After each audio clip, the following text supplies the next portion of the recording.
Saya mengatakan bahwa ini Quran perlu direvisi, diperbaiki lagi karena ada beberapa kesalahan. Assalamualaikum warahmatullahi wabarakatuh. Masih kembali di channel terbaru saya. Terima kasih kepada teman-teman masih setia menonton, mendukung, menyaksikan konten dari channel ini. Tentunya kita sudah melihat bagaimana cuplikan videonya. Buya Sakur ini mengatakan Al-Quran ini perlu direvisi karena di dalam Al-Quran ini ada kesalahan.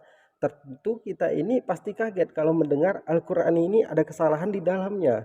Karena dari 1400 tahun yang lalu ayat Al-Quran ini tetap 6.666 ayat hingga sekarang ini. Ayatnya tidak pernah dikurangi, tidak pernah diganti, dan tidak pernah dihapus. Kenapa Buya Sakur ini mengatakan Al-Quran ini perlu direvisi karena ada kesalahan? Jadi kepada teman-teman di sini jangan kemana-mana dulu, kita lihat selengkapnya apa kesalahan di dalam Al-Quran ini.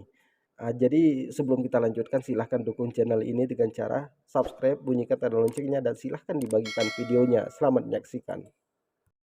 Saya kan dulu pernah mengusulkan kepada Bapak Menteri Agama, dulu waktu kita masih sering bersama, Pak Menarwi Syadali dulu, saya mengatakan bahwa ini Quran terjemahan Depak itu perlu direvisi, diperbaiki lagi karena ada beberapa kesalahan.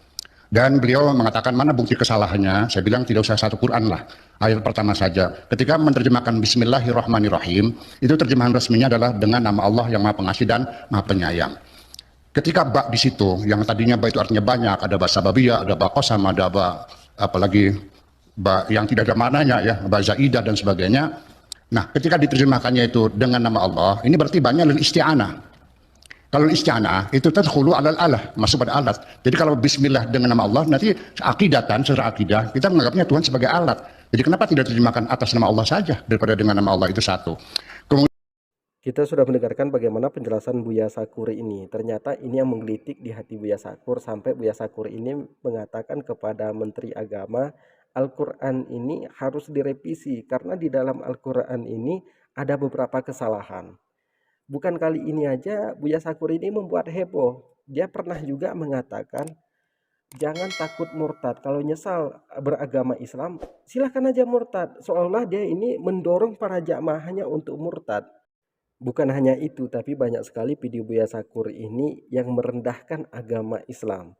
Di sini aja dia mengatakan kalau kita pakai kata dengan, ini sama saja kita itu memperalat Allah, tidak cocok. Kemudian dia meminta kepada Menteri Agama agar kata dengan ini diganti dengan kata atas, atas nama Allah. Kalau kita pakai kata atas, itu menyebutnya itu hilang. Tapi kalau kita pakai kata dengan menyebut nama Allah. Justru yang kata atas inilah yang memperalat nama Allah. Jadi Buya Sakur ini secara perlahan-lahan itu ingin menyesatkan umat Islam. Karena kalau saya perhatikan, Buya Sakur ini pro orang Kristen. Saya juga ragu apakah Buya Sakur ini masih Islam atau tidak. Kita dengarkan ini, mungkin ini yang lebih menarik. Kemudian juga ada beberapa ayat Al-Quran yang bukan kesalahan, seperti hatta yalijal jamalu summal khiyam. Ya, ya. Nah, itu al-jamal itu di At-Tabari disebutkan zaujul naqah, artinya onta. Sebetulnya ini tidak matching antara onta dengan lubang jarum. Sesuatu yang tidak mungkin terjadi diibaratkannya seperti onta masuk lubang jarum. Kalau kita sesuatu yang mustahil terjadi seperti menunggu kuda bertanduk. Ini antara lubang jarum dan onta nggak masuk, nggak matching. Jadi dalam bahasa Arab itu kalau kecil namanya khaitun, kalau besar ini namanya hablun, kalau sebesar ini buat nali kapal itu namanya jamalun. Jadi yang matching itu tambang, tidak mungkin tidak mungkin tambang pengikat kapal itu dimasukkan ke lubang jarum. Jadi bukan ontak semacam itu tuh. Jadi artinya ini juga mungkin di terjemahan Depak ini juga sama ontak gitu. Jadi artinya bahwa revisi Al-Quran terjemahannya itu menurut Pak Gleset perlu atau tidak perlu Al-Quran direvisi.